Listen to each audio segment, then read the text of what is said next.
Where will trans rights be in 5 to 10 years? Hopefully similar to where the current gay rights are pushing towards, where trans rights, the bathrooms that will allow trans people and stuff should hopefully be a non-issue in 5 to 10 years, especially when people at our age level are running things and we're like older and stuff. In 5 to 10 years, I'd hope for trans right. Well, I guess it shouldn't be what you should hope for, but it should be like will they be in 5 to 10 years? Mm-hmm. So in 5 to 10 years, I'm hoping there will be a lot more information about trans individuals, and maybe Mm-hmm. it'll be like talked about in schools, like kind of like how black is. Like you're not taught that black people are second to white people anymore. Hopefully, trans people will be thought of as, or not thought of as black people, but like On it'll the be same level. right on the same Yeah, level. I Like got they you. exist, they're here. Mm-hmm. Okay. Is gender a binary or a spectrum? Do you have another analogy for gender?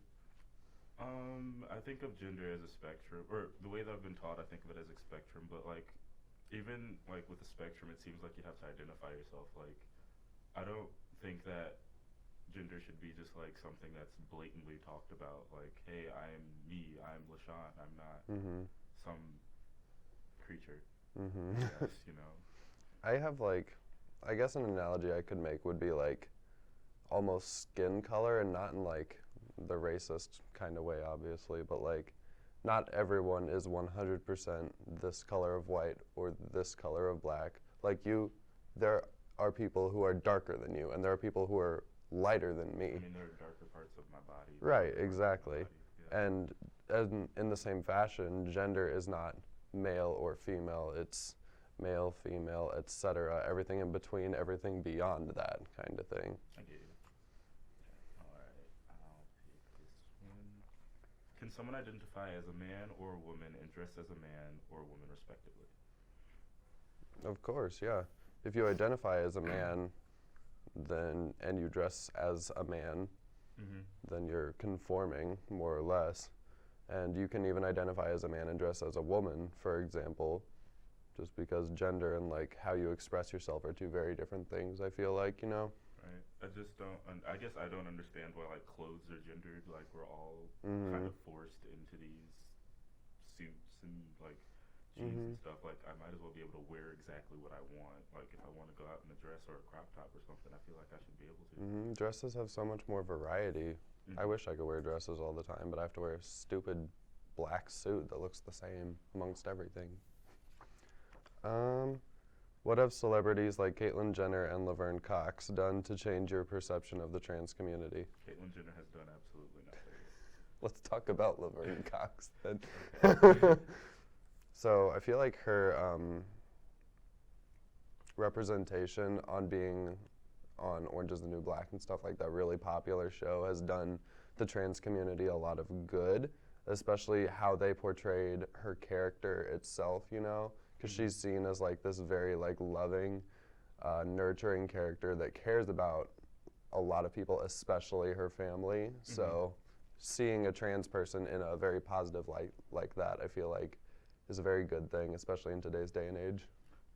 One of the reasons that I really like Laverne Cox and like pretty much all of Orange is the New Black is that they showed the like transitioning phase and Mhm. like they went all the way back. I mean, of course they used her brother to show a bit of how it went, but Mhm. they pretty much showed like how her wife was feeling at the time and how they were dealing with it, what she was doing, and how she built up the courage to come out as a trans person and how her family felt about it. Mhm. Exactly. Because that's a perspective we rarely get. Is like we always see the trans person going through the transition themselves, but Mm-hmm. we almost never see like the people that are in the trans person's life Right. adjusting to this person changing genders. It's Mm-hmm. And we got to see the issues like with her job where she was a firefighter and like all Mhm. the other guys didn't really feel comfortable around it as well Mhm. as her son. Mhm. So yeah. Um, is there privilege attached to identifying as trans? Mm, not really. I mean, cisgender, which is where if you're born a male, you identify as a man, and if you were born a female, you identify as a woman. There's definitely privilege attached to that because you're seen as normal.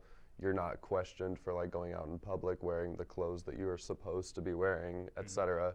But as a trans person, I feel like there's always that level of like people looking at you funny or like trying to see if you're passing as a real man or woman or whatever. So I don't think there's privilege in being trans. I pretty much agree with you. Like the only privilege that you get is like being analyzed Right. pretty much completely by society Mm-hmm. at every twist and turn. Like nobody really. It's like every time like a trans person comes up, it's like, well, you have all these questions. It's like stop asking questions about who I am. I am me. That's what you should know. Mm-hmm. Was there moments where you recognized your own cis privilege? Yeah. I'd say one moment was when I was waiting on the train one time, and I was talking to this woman, and she was beautiful and gorgeous, and like we had a good conversation. And after she had gotten on her train, going in the opposite direction of my own, some woman came up to me and the other guy that she was talking to, and she pretty much said, "Why don't be tricked? That's a man underneath all that." And I was like, "Well, I really don't care. We had a conversation. That's if they want to be who they want to be, then let them be." Like, Right. And the fact that there's a man underneath, like, exactly. they're identifying as a woman, so it's a woman. It's not a man pretending to be a woman or this or that. It's a woman. That's all it is. Exactly. And nobody's like questioning what I'd say. They're not questioning what I have to say is correct or Mm-hmm. if anything that I say has any hold. Like just because that they're trans doesn't mean that conversation changed in any way. Type of. Mm-hmm. They were still just a person. We had a conversation. Yeah, exactly. This one. What makes a man and what makes a woman a woman? A man is made by the person who identifies as a man. And that's all you need to be a man. Same with a woman. Just like how we were talking about earlier with the whole clothes thing, it's like people cross-dress. Mm-hmm. And even then, we're trying to like take down the gender barrier between clothes, and hopefully we'll get to a day where guys can wear dresses and skirts and girls can wear whatever they want and guys can wear makeup, and we're already getting closer to that. But a man is a man is a man. Right. I feel like my answer to the question would literally just be that the word man makes the word man. Like if you choose to identify as a man, then you're just adding another label to yourself. Like whatever that label entails is dependent upon what else society thinks of the word and the definition of the word. Gender So, is socially constructed. Exactly. So So like without all of these words, there wouldn't be any meaning to it, or there'd be no meaning. Nobody would differentiate. right. What does identifying as cis mean? Identifying as cis to me means identifying as exactly what you were born as. Like it means like jumping onto the bandwagon of the rest of society and saying, "Hey, I'm a man. I'm tough. I go to the gym every day. I crush beer cans with my forehead." That's like being cis. But I feel like being cis isn't. It's like it's an extremist thought to me. Like, hey, if you're being cis, you're just trying to portray all of these stereotypes. But like everybody else, everybody that doesn't care to me, it doesn't seem like they're cis. It seems like they're just trying to go about their life. They don't really care about what they have to identify as. I mean, like, I feel like from a technical standpoint, I identify as cisgender because I was born a male and then I identify as a man, but I don't necessarily like to smash beer cans against my forehead. So, what does passing mean? so passing is when a trans person, in this specific example, passes as whatever gender they identify as. So, if a man is born in the wrong body and so it's a trans man, passing would mean that they look like the stereotypical cisgendered man. Manly, the beard, all of the stereotypes basically about it. And same with women. Passing as a woman would be like having breasts, long hair, curves, stuff like that. Right. I guess to me, passing would pretty much be like feeling trapped. That's what the word means to me. Because if you're passing, you have to stay within a certain boundary. Mhm. You have to become exactly what you're trying to be. You can't go half and half. You have to go all in or nothing. Mhm. So like passing is, it seems like a trap to me because like, hey, I might want to be able to wear like a dress, but that means also have to do my hair. I have to have breasts. I have to do my makeup as well. I have to look like this perfect Mhm. representation of what a woman looks like. I can't just say, hey, I like that bracelet over there. I might wear that, but it just seems like a trap to me. Like Mhm. passing just seems like a standard to which people have to set themselves, or the way Mhm.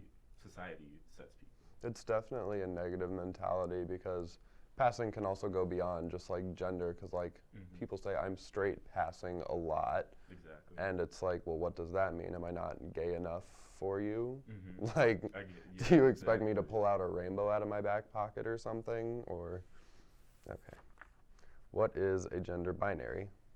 A gender binary is, well, a binary pretty much is just stating that there's like one or the other. There's no Mhm. escaping it. It's just like you're put into this, I guess a trap. I could More use or the word. less, Like yeah. you're put into these boxes, and you have to either be one or the other.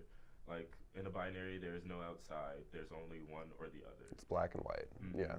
And like with a binary, it's again, it's just, it seems like it's a trap. I Mhm. keep using that word, but in a binary, you can't do what you want to because somebody's always going to have to say something about what you're doing, or say, or have to comment about what you're doing if you're doing it the wrong way in one of Mhm. these binaries. You can't take the best of the other and the best of that one and just put them together. You're no, you're just stuck with one or the other. Right. I feel like it's very restricting because with the spectrum, as gender is, in my opinion, you have multiple options to choose from and whatnot. But with a binary, like you said, it's one or the other. And if you don't fit with either of those, then where do you fit, kind of Exactly. thing. But not everyone fits among just black or just white.